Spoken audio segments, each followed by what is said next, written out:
बड़ी खबर आ रही है। कुछ ही देर बाद उद्धव ठाकरे जो महाराष्ट्र के मुख्यमंत्री हैं, उनके घर पर विधायकों की बैठक होने वाली है। ये इस वक्त की बड़ी खबर है। उद्धव ठाकरे के घर अब से कुछ ही देर बाद विधायकों की बैठक होगी। शिवसेना विधायक जो है वो उद्धव ठाकरे के घर पहुंचने का उनका सिलसिला भी अब से कुछ देर बाद शुरू हो जाएगा। उद्धव ठाकरे के घर होने वाली ये बैठक कई मायनों में महत्वपूर्ण मानी जा रही है, क्योंकि जो लोग यहाँ पहुंचेंगे वो ये साफ कर देंगे कि वो अभी भी सरकार के साथ है, और जो नदारद रहेंगे उनके तरफ से ये साफ कर दिया जाएगा कि भाई हम नाराज हैं और सरकार का जाना तय है। जैसा कि तमाम राजनीतिक विश्लेषक कह रहे हैं, वो बात सच साबित होती हुई नजर भी आ रही है। हम रुख करना चाहेंगे हमारे सहयोगी रौनक कुकड़े का। रौनक, की महत्वपूर्ण अपडेट है कि उद्धव ठाकरे के घर अब से कुछ ही देर बाद विधायकों की बैठक होगी। कितनी महत्वपूर्ण ये बैठक? हाँ जी, निश्चित तौर पे ये जो बैठक है बेहद ही महत्वपूर्ण है और विधायकों का उद्धव ठाकरे के आवास पर पहुंचने का सिलसिला जो है वो भी यहाँ पर शुरू हो गया। प्रमुखता से महत्वपूर्ण जो देखना दिलचस्प होगा कि कितने विधायक आज इस बैठक में हाजिरी लगाते हैं, क्योंकि जो एकनाथ शिंदे और उस कैंप की तरफ से दावा किया जा रहा है कि लगभग 29 विधायकों की संख्या एकनाथ शिंदे के साथ सूरत में मौजूद है। ऐसे में आज जब राज्य के मुख्यमंत्री और पार्टी प्रमुख उद्धव ठाकरे ने बैठक बुलाई है, तो इस बैठक में कितने विधायक यहाँ पर शिरकत पहुंचते हैं। लेकिन बैठक में प्रमुखता से जो मुद्दे हैं उस पर क्या विचार होगा, ये महत्वपूर्ण होगा। दरअसल जो हमें सूत्र बता रहे हैं वो ये जानकारी है कि दरअसल उद्धव ठाकरे विधायकों का मत जो है वो जानने की कोशिश यहाँ पर करने की कोशिश करेंगे कि विधायक चाहते क्या है। दरअसल आज इस कांग्रेस एनसीपी के साथ मिलकर जो शिवसेना ने सरकार चलाई है उसे 2.5 साल का वक्त पूरा हो चुका है, लेकिन रह रहकर जो शिवसेना के विधायक है उनकी नाराजगी इस बात को लेकर रहती रही है, सामने आती रही है कि जो विधायकों को फंड मिलना चाहिए अपने चुनाव क्षेत्र को डेवलपमेंट करने को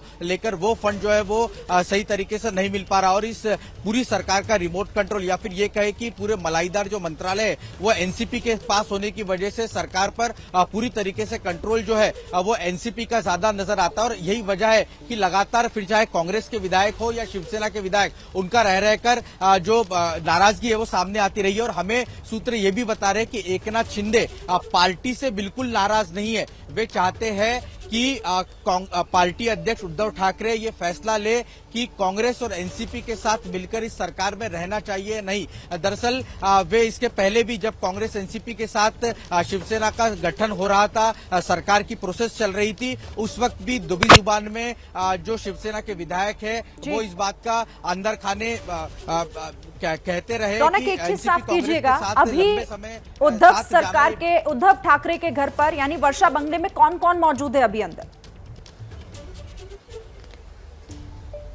जी देखिए, अभी कुछ देर पहले शिवसेना के नेता संजय राउत यहां पर पहुंच चुके हैं। इसके अलावा गुलाबराव पाटिल जो सरकार में कैबिनेट मंत्री है वे पहुंचे हैं। नीलम गोरे जो विधान परिषद में उपसभापति है वे अंदर जाती हुए हमें दिखी है। इसके अलावा इक्का दुक्का विधायक भी अंदर जाते हुए दिखे, लेकिन प्रमुखता से जो बैठक है वो अभी पूरी शुरू नहीं हो पाई है, लिहाजा और विधायकों का इंतजार किया जा रहा है। मैं आपको एक और जानकारी दे दें कि जो जिस थाने इलाके से एकनाथ शिंदे आते हैं वहां के जो दूसरे पदाधिकारी यानी प्रमुख नेता है, फिर जहाँ के वहां के महापौर हो, वहां के विभाग प्रमुख हो, इन दूसरे नेताओं को भी उद्धव ठाकरे ने आज की इस बैठक में शामिल होने का निमंत्रण दिया है। दरअसल वे ये जानना चाहते हैं कि जिस तरह की भूमिका एकनाथ शिंदे रखने की कोशिश कर रहे हैं, उनके समर्थक रखने की कोशिश कर रहे हैं, क्या उस भूमिका से वे लोग सहमत है। तो कुल मिलाकर आज की बैठक में उद्धव ठाकरे अपने विधायकों से उनका रुख और इस सरकार को लेकर उनके मत जानने की कोशिश करेंगे, और उसके बाद ही पार्टी अध्यक्ष उद्धव ठाकरे जो है वो कुछ आखिरी फैसला ले सकते हैं। जी, तो ये महत्वपूर्ण जानकारी हमारे सहयोगी रौनक कुकड़े दे रहे हैं इस वक्त कि अब से कुछ ही देर बाद उद्धव ठाकरे के आवास पर एक महत्वपूर्ण बैठक होने वाली है, जिसमें तमाम विधायकों के पहुंचने का सिलसिला भी जो है वो अब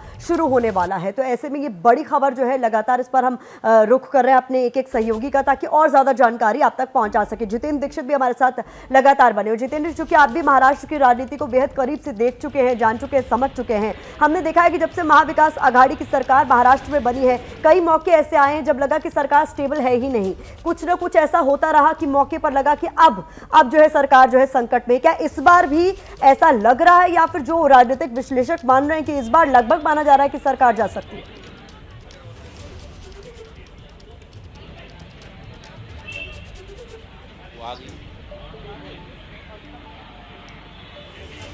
जितेंद्र की आवाज अभी हमें नहीं मिल रही है, हम कोशिश करेंगे उनसे। जी जाहिर तौर पर जितेंद्र, अगर आपने भी वाला सवाल सुना तो मैं चाहूंगी कि आप दोबारा जवाब दें, क्योंकि शुरुआत में आपकी आवाज नहीं आई।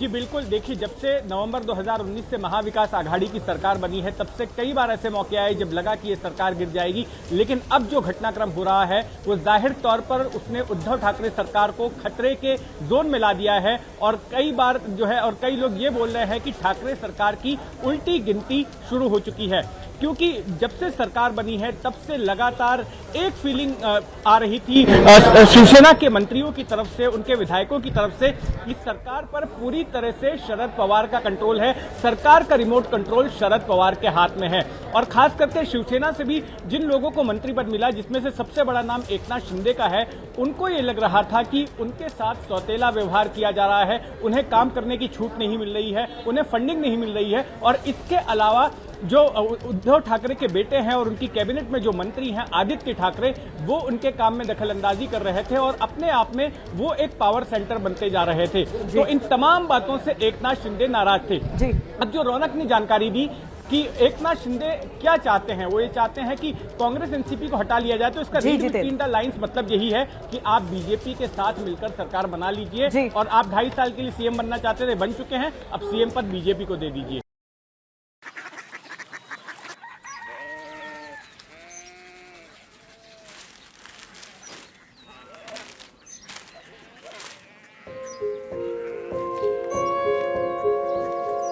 बाबा बाबा Korea city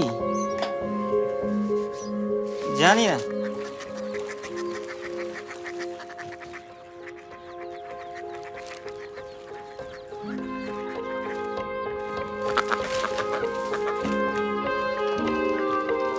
Korea city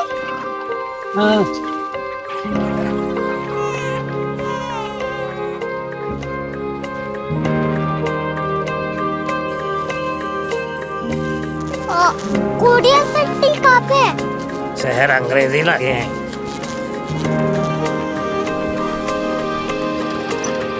Korea city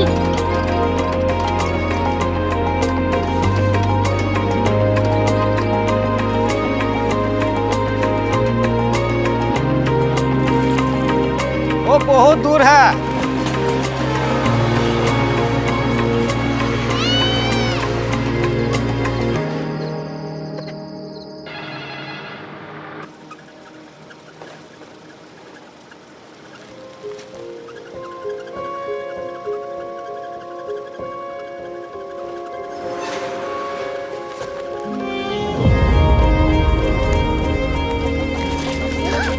Korea city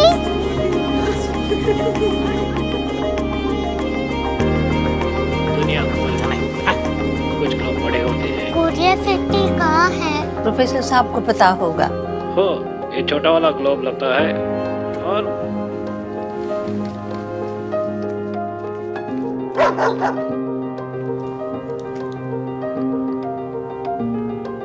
पता नहीं, मेरी बेटी से जाके मिल लो, शायद उसे मालूम हो।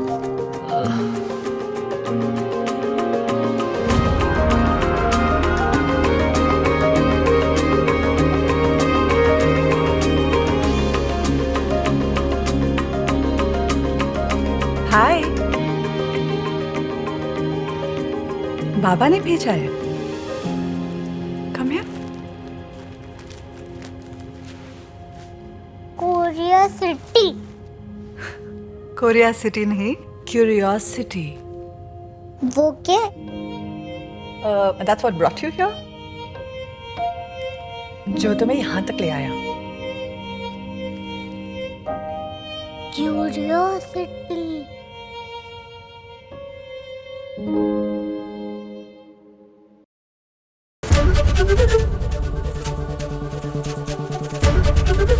एबीपी न्यूज आपको रखे आगे।